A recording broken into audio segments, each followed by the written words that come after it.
an unfortunate fact that every time you turn that ignition key, every time you go out on the road, even if it's just around the block, you do expose yourself and others in the car with you to the risk of a crash. Now, crashes involve three things: the roads, cars and drivers. You can't do much about the design of roads or of cars, but driving is entirely under your control. So it comes back to your safety and the safety of others, depending very much on your attitude to driving, on just what priority you give the business of driving in your everyday life. When we talk about road crashes, the more obvious images generally come to mind: cars colliding with each other or some other object. And it's all too easy for drivers to say, "I wouldn't get myself into such a situation." But that's only our protection mechanism working overtime. The truth is, we all make mistakes driving.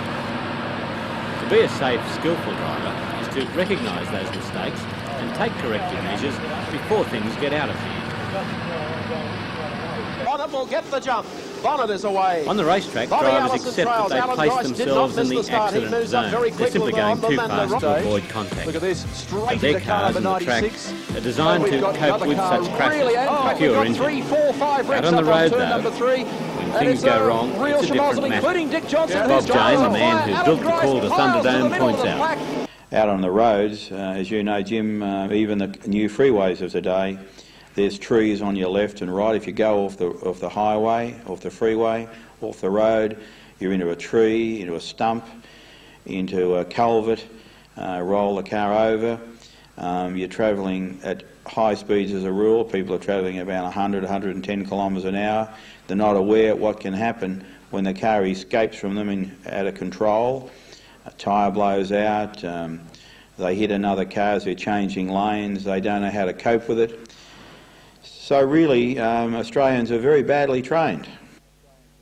Bob says people make the mistake of growing up thinking of cars as friendly things.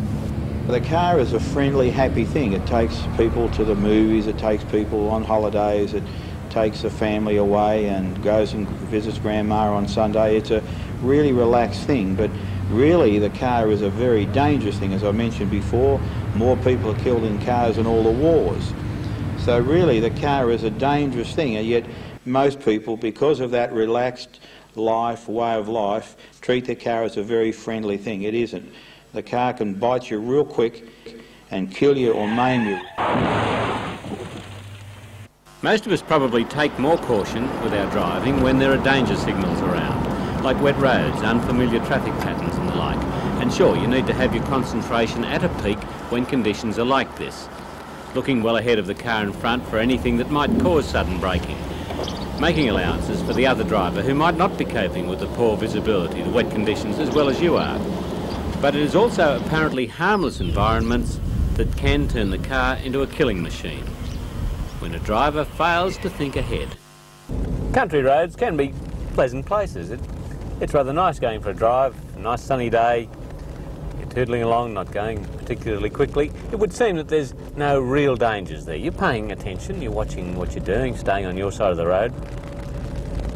But it's surprising just how quickly that whole scene can change. Just one simple miscalculation can turn it into a disaster. For instance, there can be a problem with the car. Suddenly, you've got that familiar tug on the wheel. There's a flat tyre. You're going to have to stop. Look in the mirror, we pull over to the left, get out and have a look at it.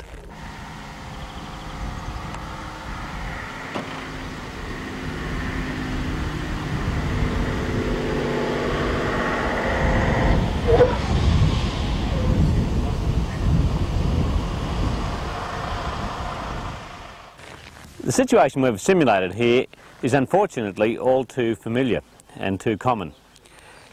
And it's even understandable. When something goes wrong with the car, it might seem the most important thing in your life at the moment. That flat tyre is the thing that your mind is focused on. But of course, what you're failing to do is think about the bigger picture and think about other road users, their relationship to you. You might even think that you've pulled off the road. Subconsciously, you veered to the left. But of course, you didn't really think it through. There wasn't enough room for a truck, there wasn't enough room for oncoming vehicles to pass each other. And it might be that an oncoming vehicle is going to miss you, but perhaps clean up an innocent party on the other side of the road. The whole potential is there for a catastrophe all because of a simple mistake. Simple mistake being that you didn't think it through. If you do have to stop on the road, then the first thing to do is to get back and give some sort of warning. Obviously, it's best to carry one of those red triangles that the truck drivers carry to place up the road. If you don't have that, again, don't think about your car, about shifting it. Think about giving some sort of warning first and foremost. With a flat tyre, though, the important thing to remember is that it doesn't immobilise the car. For some strange reason, drivers seem to think they must stop immediately they have a flat tyre and start to change it wherever that happens to be. That's a great mistake, and unfortunately it's killed a lot of people. You can actually drive quite some distance on a flat tyre if you had to, but certainly you're not going to harm it by driving it off the road a short distance slowly to a safe place to change it. And you can never really afford to relax. You have to develop your own early warning system to get out of potential accidents. That means always assuming there is something over the next crest, or that someone will suddenly appear on your side of the road. You have to be scanning for an escape route. You never know when you might need it to avoid a head-on crash.